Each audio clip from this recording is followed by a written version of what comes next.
all around the world on the Game Nashville app. We are the Game Nashville Sports Network, ESPN 94.9, The Fan, a Cromwell media station.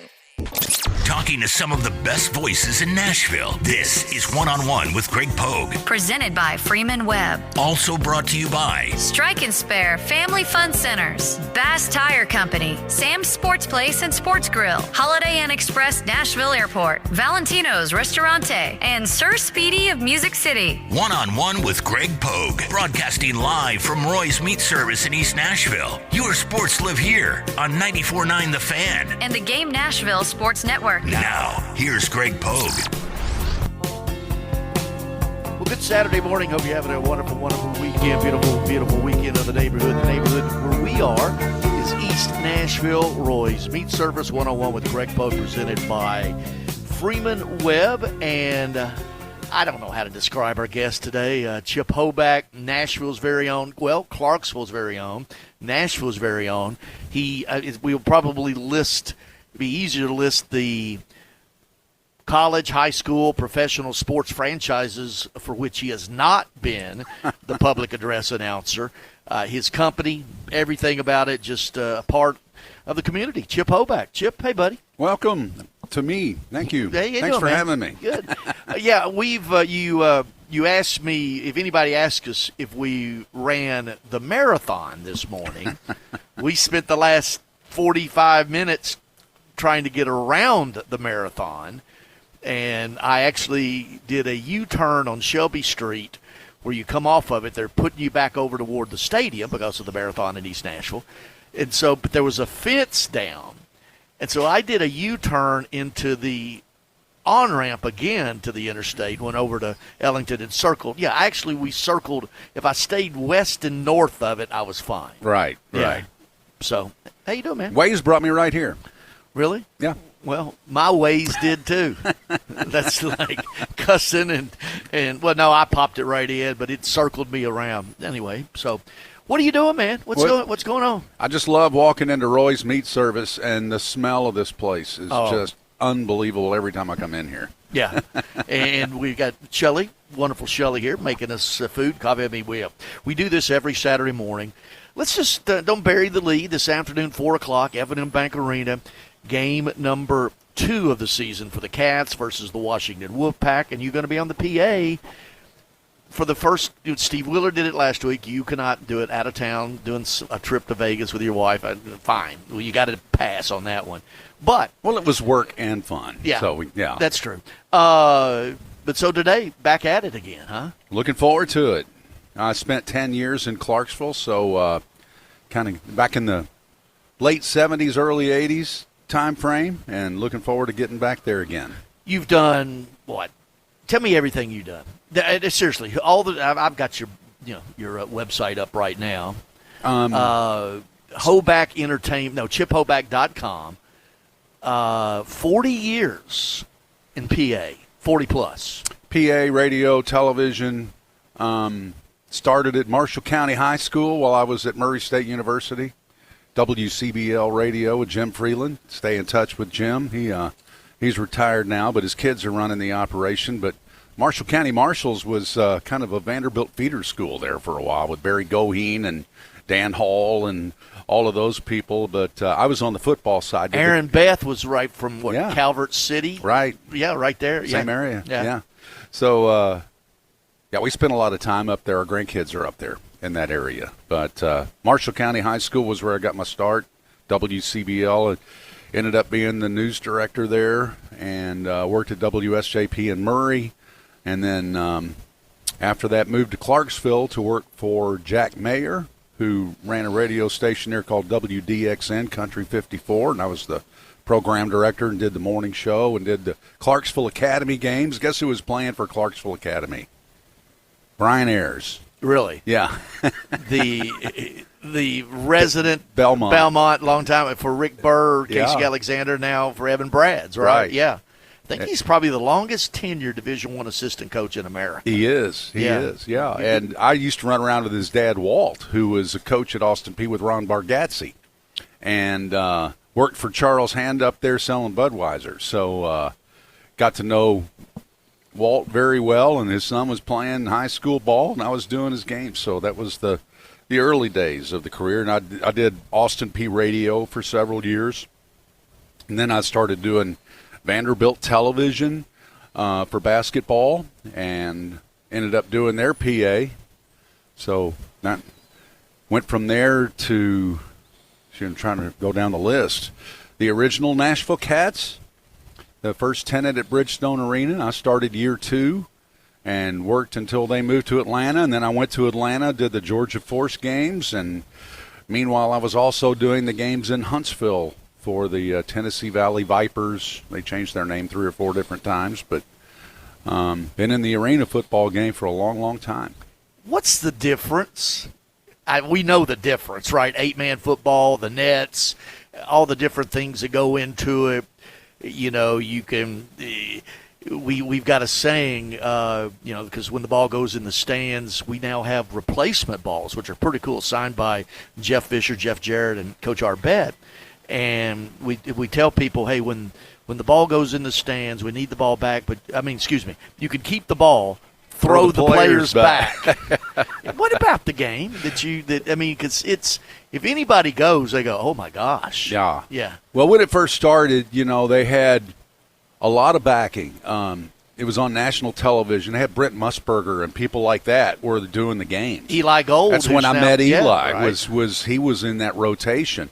And so, it was rock and roll football. There's a lot of action. Every time the whistle blew, there were T-shirts flying in the stands. We had the hot tub in the corner. We'd have a family sitting in a hot tub in the corner of the end zone.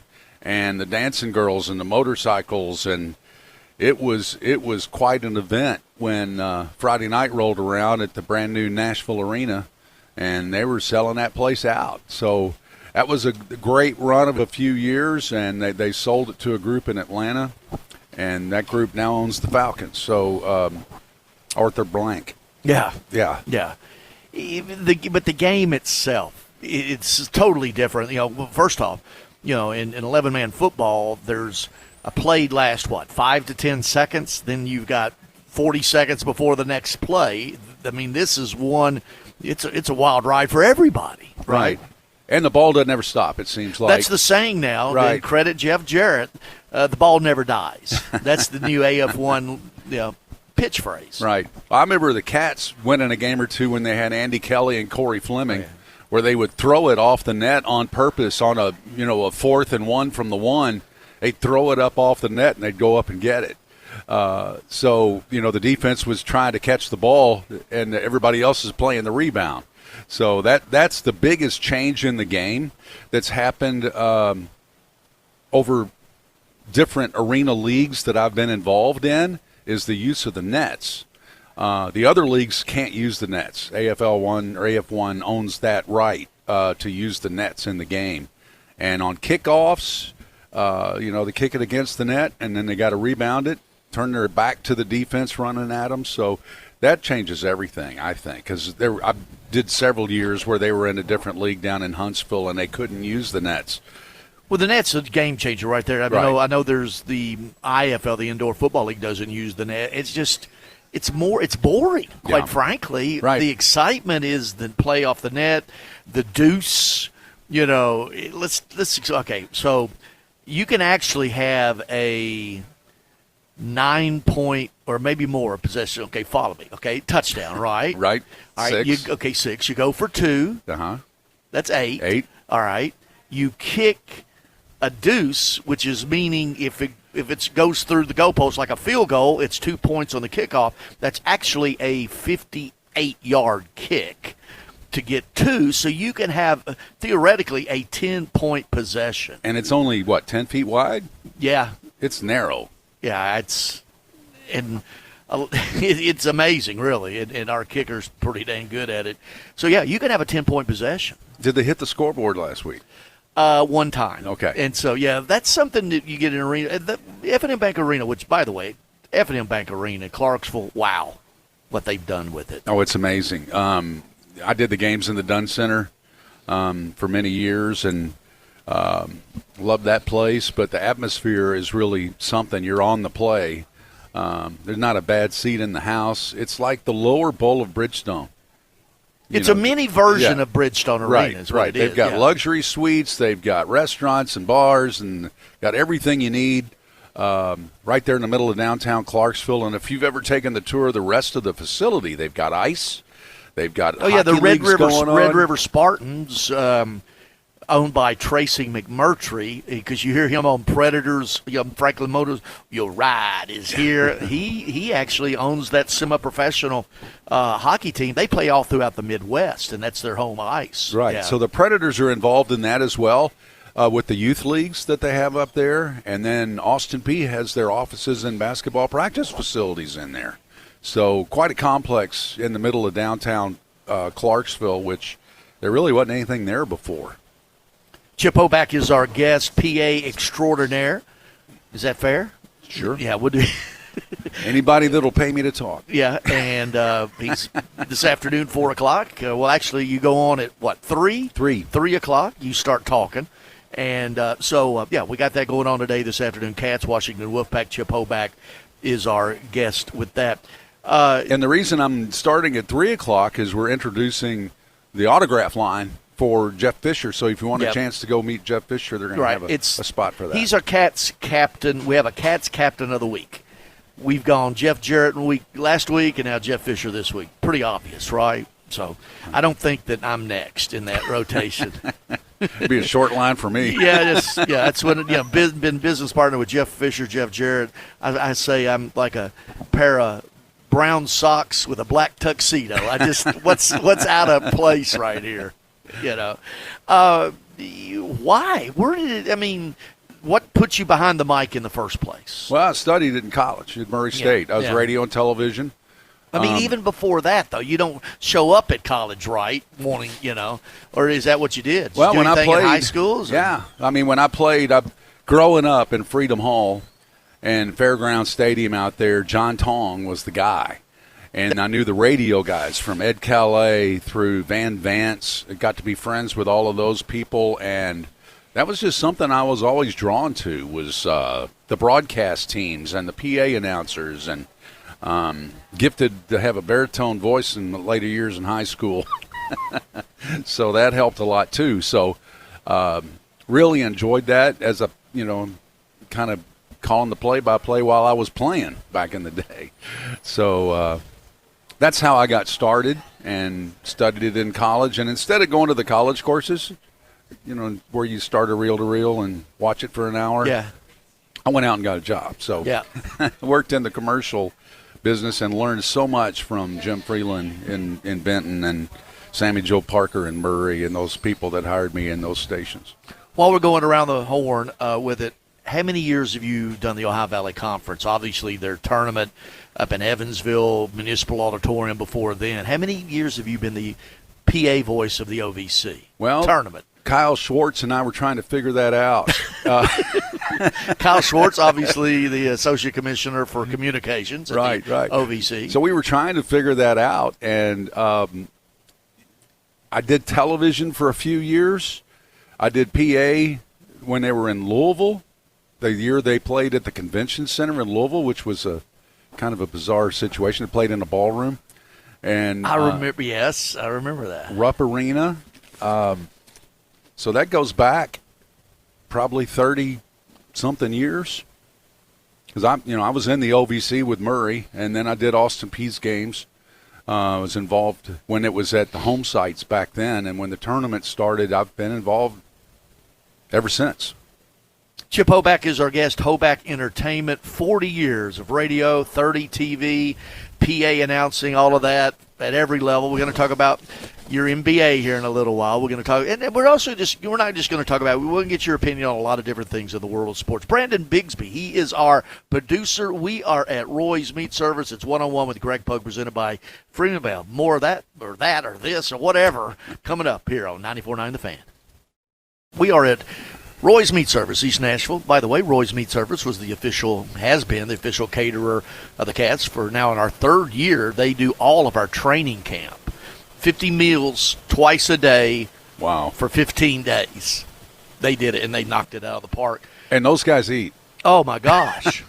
Yeah, I mean, this is not a beer league, okay? Every one of these players have agents. Every one of them, have at the collegiate level, all conference type players. They play all over the country. Now and our front line. I hadn't looked at it. I should have already know this, but our front line last year weighed over 1,000 pounds. There's three linemen, right? Yeah. 360, 380, and 390. Wow. Yeah. Because you all you have to do is just stand there and more push because the ball comes out so fast. And one of them scored a touchdown. Well, that was that was the AF1 Player of the Week, Peyton Buhol. Right. Yeah, and he could. This guy's 6'5", 340, 350, and just ran over a defensive back. Felt bad for him and everything. Montgomery Bell Academy. That's home for you. Yeah, I started doing their games when. I was announcing the Vanderbilt games. I did their football and basketball for 8 or 9 years, and during that time I was approached by Daniel McGugan, who was the new coach over there. They had a new athletic director, new coach, and he liked what I did at Vanderbilt and tried to recruit me over there. And I said, I hadn't done a high school game in years, and he toured the campus with me over there, showed me around, and told me what they were about, the gentleman scholar athlete, and fell in love with the place. And my son ended up going there and graduated in 2011, and I've been doing the games ever since. Yeah, and it just seems like you're a fixture over there. Where are you from? I'm from Louisville. Okay. Tell me about growing up in Louisville. I grew up. Let me see. Did you go to Louisville? Let me guess. You're not going to guess it. Not Pleasure Ridge Park. On the Nope. others, not Central. I'm going to go. I don't know where. Wagner. Yeah. Everybody You're goes right. Trinity. No, that's next door. Well, Trinity, St. X Right. up there as well. Tell me about growing up in Louisville. Grew up in St. Matthews. Like I said, Wagner High School. Played a little bit of everything while I was there. Well, the St. Matthews Mall was like the first mall ever, right? Right. Yeah. Right. Seriously. And then across the interstate was Oxmoor. Yeah. They built 2 malls at one intersection. But spent a lot of time there in that St. Matthews Community Center ballpark. Went to a basketball camp when I was little with Wes Unseld and Butch Beard. Wow. In the outdoor basketball court there, and I got to play ping pong with them. That was a big highlight for me. But, Louisville was a great place to grow up, with the Derby and the horses and U of L basketball. You were either U of L or UK. Oh, yeah. I'm a Kentucky boy. Yeah. I know, yeah. My blood was Louisville. My dad went to speed school. So we were U of L through and through. As a matter of fact, I was conceived after U of L beat UK in the Mideast Regional in Memphis in 1959. Really? I was born. That was the last time they played for 25 years. Until 1982. The Dream Game. Where was that? Knoxville. I was at that game. Knoxville. 1982. Stokely? Yeah, it was at Stokely. Yeah. I actually covered that game for the Daily News in Bowling Green. Yeah. So. Yeah. So I was conceived after that game, and I was born after a game at Freedom Hall when Louisville was playing Cincinnati. Mom went into labor at halftime, wouldn't go to the hospital until the game was over. Oscar Robertson was playing in that game. Yeah, Cincinnati. Yeah. The Big O. You know where he is from? No. He's basically here. I'll think of the town. It's in like Dixon County, right on the Davidson County, maybe Cheatham County line. I didn't know that. I can't think of the name of it. Yeah, but he's from here, basically there. So Son played, I was a baby in Cincinnati, but when I was growing up, he was an announcer doing games. And I saw him several times at Freedom Hall. But growing up a Cardinal fan was fun, going through the 1980, their first national championship, and got to play against some of those guys. In high school, played Phil Simms in baseball. Charlotte, Tennessee. Charlotte, Tennessee. I didn't know that. There you go. Wow. I think that's in. That's a suburb of Dixon. Yeah, it's in Dixon County, but it's right on but it's part of the Nashville area. Right. So, anyway, Chip Hoback is our guest, one-on-one with Greg Pogue, presented by Freeman Webb here at Roy's Meat Service in East Nashville. So, brothers and sisters? Brother, 2 sisters. Yeah. They're all up in the Louisville area. So I was the one that got away. Yeah. Came down here, and I moved here to work for Channel 4 back in 90. probably 90, and then was there for 3 or 4 years and got into technology at the same time, and been in Nashville ever since. What your first job in Nashville was? Channel 4? Channel 4. Yeah. Who was it? Was it Well, Rudy? no, I'll take that back. My first job in Nashville was when I was at WDXN. I did the overnights at Y107. On-air announcer? I was the DJ overnights at Y107, and then Did you go by Chip Hoback? Yeah. Or I don't know if you had Yeah. No, I never changed my name. Yeah. But I drove I'd get off at 5, drive to Clarksville, and go on the air at 6 in Clarksville, 6 to 10 in the morning. So I did the overnights for a while and didn't do that very long. But that was my first job in Nashville, and then moved here and worked for Channel 4 as a sports anchor. Rudy hired me. Yeah, Rudy. Yeah. Love And Joe Rudy. Fisher was there at that time. And so, yeah, it was a good crew back then. I don't want to get into it right now, but we're just going to go around the horn in a little while just about what's going on in Nashville and get a little more philosophical about some things where we're headed with that. But the Vanderbilt run and all of that, but you just said something a minute ago that your day job gets in the way of a lot of it. What is your day job? I kind of we're in technology in the VAR world, value-added resellers and technology infrastructure. Now, mainly. what is that? Okay, you told me what VAR stands for. That still doesn't tell me what it is. Okay, well, if a company has a project they want to implement, they would bring us in to design, implement, and then go away. Yeah. And then help them support it. So whether it was connecting all the different offices together, building data centers, all of that technical hardware. It used to be hardware. Now you spin it up in the cloud. Yeah. But so that's how I got started in the technology world. And about 5 years ago, I started a firm that still does that. It's kind of a brokerage for helping people find the companies to do the work. We eliminate all the people they don't need to talk to save them time. And then also all my former customers have semi-retired or the C-level people, so I started a C-level consulting firm with all my old friends, and there's about 25 of us now, and they do business consulting. Yeah. Yeah. How did you get into that, the technical side of it? Well, like I say, it was about the time I was working with Channel 4. Yeah. I worked with one of the original, when the internet was a new thing. I got to work with one of the original ISPs. That inner thing became a thing. Kind of took off. off. Yeah, it did some. Yeah. Thanks to Al Gore, right? Yeah. Yeah. We had to show people what email was. Yeah. And why they needed it. And, that was the thing that kind of took off. Yeah, it did. And so you just rode that. Yeah. Yep. Chip Hoback is our guest. 101 with Greg Pogue this morning from presented by Freeman Webb, Roy's Meat Service in East Nashville. You notice when I sit here, I face they got such a wide array of sauces and seasonings, and every bit of them, just about every one of them, of those in that genre are local businesses.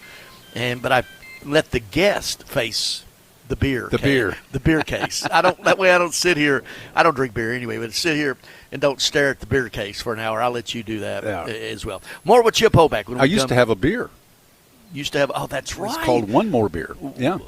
I'm going to ask you about that in a minute. All right. All right. Well, that's right. One more beer. I remember that. Yeah. All right. Let's take a break. 94.9 The Fan. It's 101 with Greg Pogue, presented by Freeman Webb. We are at Roy's Meat Service in East Nashville. Chip Hoback, our guest, PA of the Nashville Kats this afternoon at F&M Bank Arena, 4 o'clock. Still tickets. I tell you what, the atmosphere up there is going to be great. It was a week ago last night where our season opener, and that's at 4 this afternoon. So get on up. Got some time. Some tickets. I don't say plenty of tickets. I don't know. Tickets are going very well. That's great. Yeah, just leave it at that. But yeah, certainly with that. You mentioned before the break, you were a beer mogul. I don't know about that. Tell me about your beer. Yeah, I had a beer on the market.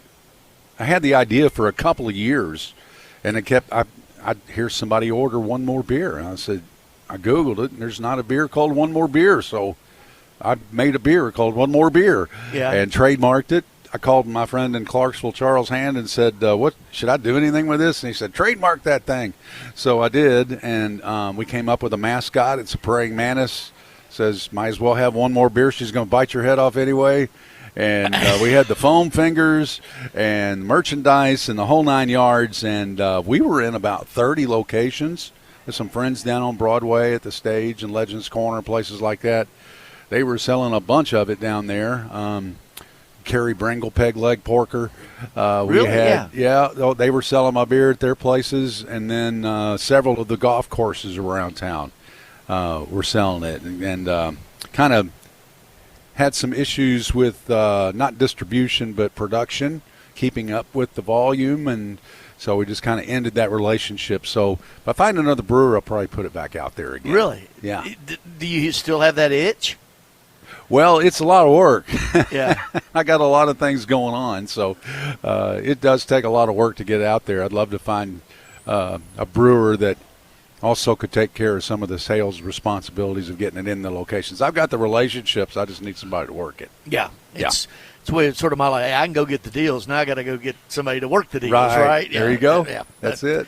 Chip Hoback is our guest this morning with the you were just talking about, we were going to speak about Louisville Wagner. Talk about because Louisville high school basketball has been a hotbed for probably a century, really, if you talk about it, but certainly back to the 50s, all the greats have come out of there. When you were in high school, who all you played against at Ballard High School? Ballard was Jeff Lamp, Lee Raker, Jerry Eves. I can't remember the other two, but Lamp and Raker went to Virginia and played with Sampson. Uh-huh. Jerry Eves went to Louisville and was on their 80 championship team. Central had, Male had Darrell Griffith and Bobby Turner, and they both went to Louisville. Griffith ended up being Dr. Duncanstein and winning the Wooden Award in the national championship, and Jeff Mack went to LSU. Yeah, that's right, Jeff Mack. Yeah. So he played with Dale Brown, and then we had the guys at Shawnee, Rudy Macklin, Duran Macklin. Oh, yeah. He played at LSU. Played at NBA. So there was a bunch of NBA players and we weren't. Our center was 6'5", I think, and couldn't dunk. So, yeah, and that's just a whole other level with that. But high school basketball, I remember even before that, growing up, going to the state tournament, the Sweet 16. I grew up in Bowling Green and everything, but the Sweet 16 was it, man. My dad was a high school basketball coach, never went, but he, as a coach, but he got to a region championship going to one game and lost that back in the day. But they have one state champion. Oh yeah, it was it. I remember going as a kid, and this is going to show my age, but I remember 1971. I was up there, and this was when Western Kentucky with Jim McDaniels and all that. The year they went to the Final Four. Well, they beat Adolph Rupp and Kentucky. And I remember I was 14 years old, and we were staying at the Dixie Motel. No, at some motel on Dixie Highway. Woo. Okay, yeah. Back then it wasn't as woo as it is now, okay? But you had to have a fast car to live on Dixie Highway. No, but back then it wasn't, okay? But that's where coaches and teachers stayed on their salary, right? And so I remember that afternoon the game was on. It was in Athens, Georgia. And my dad actually played and got his coaching career started for under the legendary Coach E.A. Diddle at WKU. Who waved the towel, right? Yeah, the red towel. Okay. And so my dad wanted to go to Kentucky, went to Western Kentucky, then got drafted in. Back then they could draft you right into the military. And so I remember I was a WKU fan. And even my dad, who went to Western, my mom, they were still Kentucky fans. Everybody on my side of the family, my wife's side of the family, she's from Brownsville, where my dad started his coaching career. Here's your story. Brownsville High School, they consolidated in 1960. They became Edmonson County. Their nickname, my dad named them the Wildcats. But I remember about getting whipped. I was running around, and I remember every door was open, and everybody was watching it. You could hear the crowd, and everyone in that hotel, not a hotel, good Lord, that's a stretch, motel complex were Kentucky fans. And here I am just raising hell as a Western Kentucky fan, and Western beat them. And my dad was mad at me. I said, Dad, you went there. Right. That's where your career, that's where you played.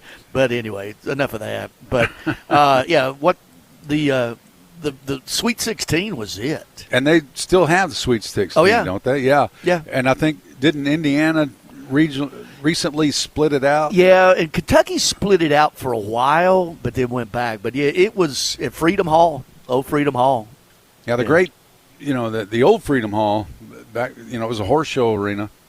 And they used to have the bleachers and then a big gap and then the rest of it before they sunk the floor. Yeah.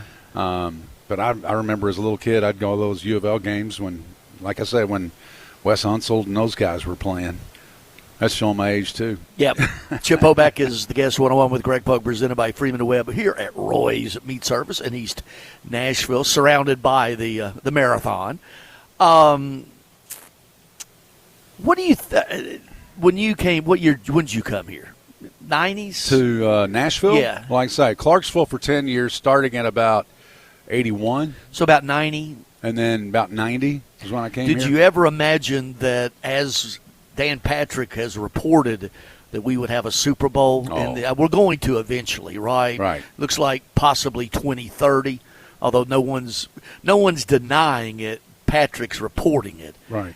This city's gone crazy. Oh, I know exactly the spot when it changed because you probably came to some of the old Nashville area athletic club. Oh yeah, meetings. I was at the Banner, would actually cover them. It started. I'll let you tell it, with Rick Region and Jenny, I can't think of her name. Before Jenny Hannon. But the Nashville Area Athletic Club was just a speakers bureau, right? Yeah. Right, and Rick Region ran it. He brought me in. I was on his board of directors, ended up being a president at the time that we formed the Nashville Sports Council. So that's when they brought in Jenny Hannon. All right. With the Sports Council, but worked with Diane Neal. I was in this room with Diane Neal and Irby Simpkins and Ron Samuels and Dale Paul. I had no business. Power It was power brokers. Yeah, it was and we had the individual membership that they wanted. So that started that merger. But at that time, we didn't have Titans, we didn't have Predators, we didn't have an arena, and it was when Phil Bredesen broke ground on that arena. They had no tenant, and built it. They will come, and the Cats were the first tenant in there. And then after that, the Preds came in. So that was the beginning of everything, because you remember what Lower Broadway was like. Well, yeah. I heard. Okay? I heard about it. Okay, yeah.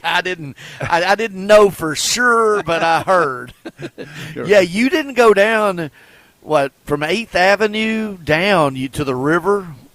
No, 2nd Avenue was kind of the entertainment. But yeah, all the way down and then up. But Yeah. I'm talking about from Lower Broad, from like 5th Avenue down on both the peep shows I read about.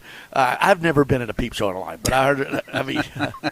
Rubel Sanderson owns that whole block. Why down would there. you pay money and watch something for 2 minutes and then the trap closes? Rubel Sanderson owns Legends Corner and the stage and all the Second Fiddle and all those up and down there. And when he bought that property, I guess it was in the 70s. He was cleaning out everything, and they found a stack of business cards that had the menu of all the items you could get. Yeah. And he still keeps that in his pocket. Oh, yeah.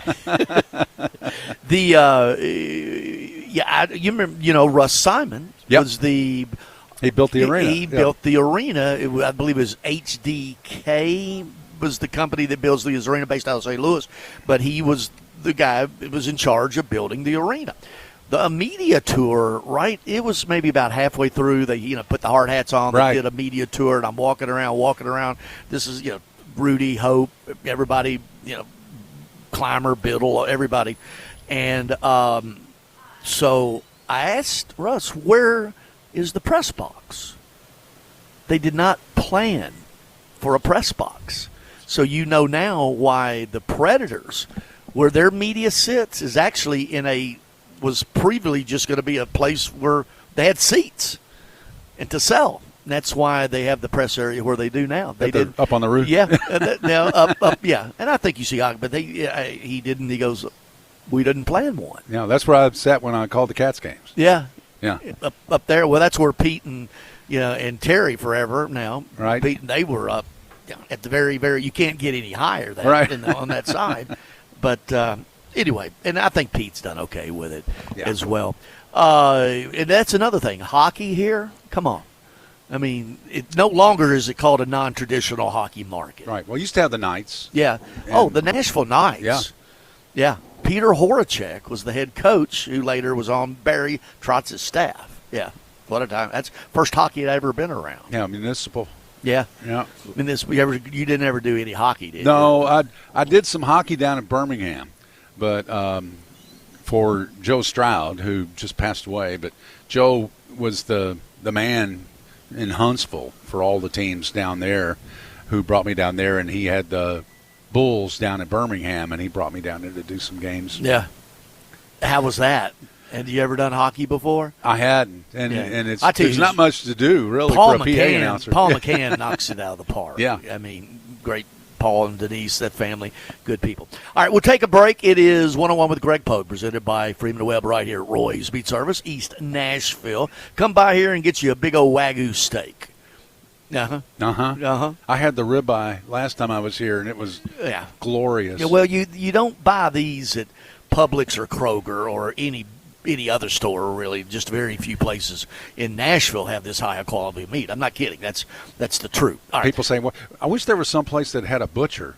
Well, here it is. Roy's Meat Service, yeah. But it's like a bodega in the city or a country store out. That feel to it as well. And Jackson Boone Racing, they sponsor everything at the track. And the track, Jackson Boone Racing tonight, will have on the car the Nashville Kats Cool Cat logo. Oh, is that right? Yeah, tonight. Yeah, so, I know Clay. Yeah, Clay Boone.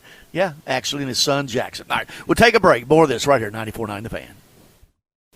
Chip Hoback, our guest, 101 with Greg Pogue, presented by Freeman Webb, Roy's Meat Service in East Nashville. Brandon Bigsby back in the 94.9 studios. All right, let's go around the horn. Ready, Chip? I'm ready. Favorite athlete of all time. This is your superlative list. One. Don't give me. Put that up a little higher. There you go. There you go. Boy, that's a tough one. I think I have to go back to my Louisville days. Charlie Tyree. Really? Louisville's first All-American. Oh, I know who it is. Yeah. But, yeah, okay. That's all right. I grew up with his sons. Favorite sports team of all time? Louisville Cardinals. Louisville Cardinals. Okay. In Nashville, your favorite restaurant? What's your wife's name? I'm Michelle. Michelle. I know it, but I wanted to ask you. Oh, most of them are gone. I've been a big fan when I have the corporate card of going to Jimmy Kelly's. Okay. And Sperry's is probably a close second. You can add Sperry's. Yeah. Sperry's, Sam's, that family. Sam's a sponsor of this show. And I like the good old Meat and Threes, the Pie Wagon, and those places. Wendell Smith's is still Sweats. around. Yeah, Sweats. Yeah, well, that's 6. Yeah. Okay, thank you. Okay. All right, that's good enough. The Pie Wagon used to go with my music industry buddies. Right downtown. That's right there on Music Road. Yep. Favorite musician? Paul McCartney. Paul McCartney. Favorite book? The Bible. Favorite actor?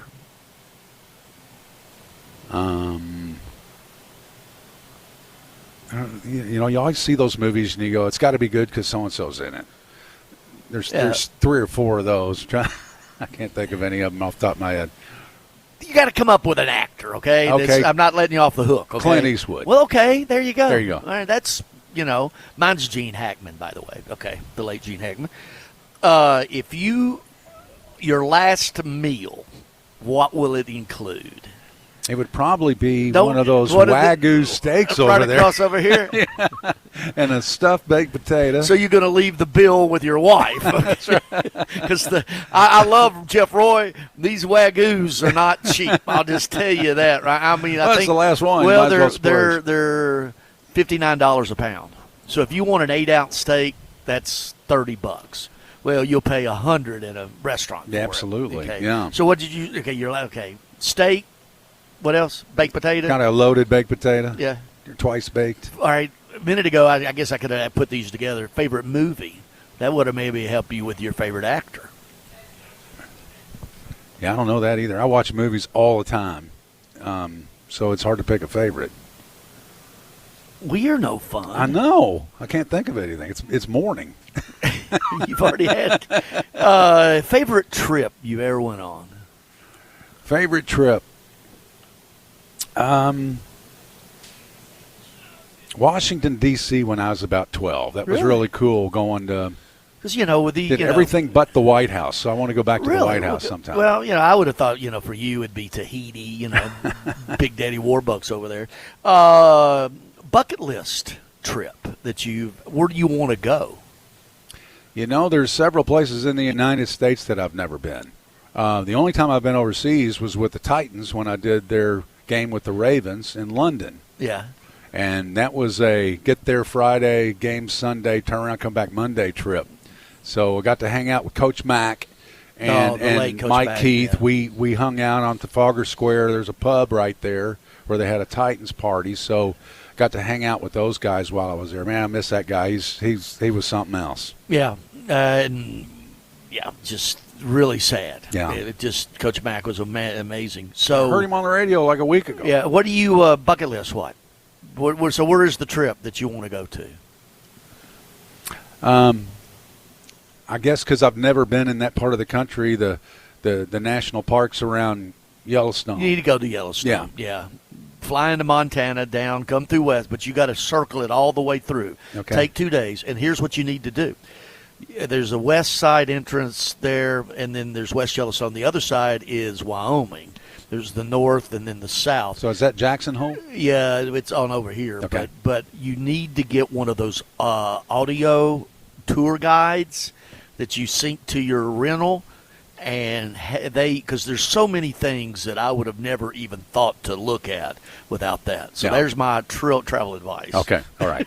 I've got friends in Jackson Hole, so. Okay, well, hey, if I got friends in Jackson Hole, I would have already been there. I'll just tell you that. So today, Cats, let's promote it. We got a couple more minutes. F&M Bank Arena, 4 o'clock this afternoon, and just everything that's goes into it, because we're saying, hey, we're going to throw a party and hope a football game breaks out. Right. It used to be that rock and roll football. It was a lot of dancing girls and a little bit of football. No hot tubs. No hot tubs. Yeah. Yet. No. Trust me, we've had the discussion. It just seems like that health reasons we don't need somebody. Okay, let me just tell you that. Because you were the PA of the Cats back in the day at the Bridgestone Arena, right? It was fine until the Hooters girls got in there. I understand. But you would have 3 couples, all the hard bodies, the looks, right? So 6 people in there.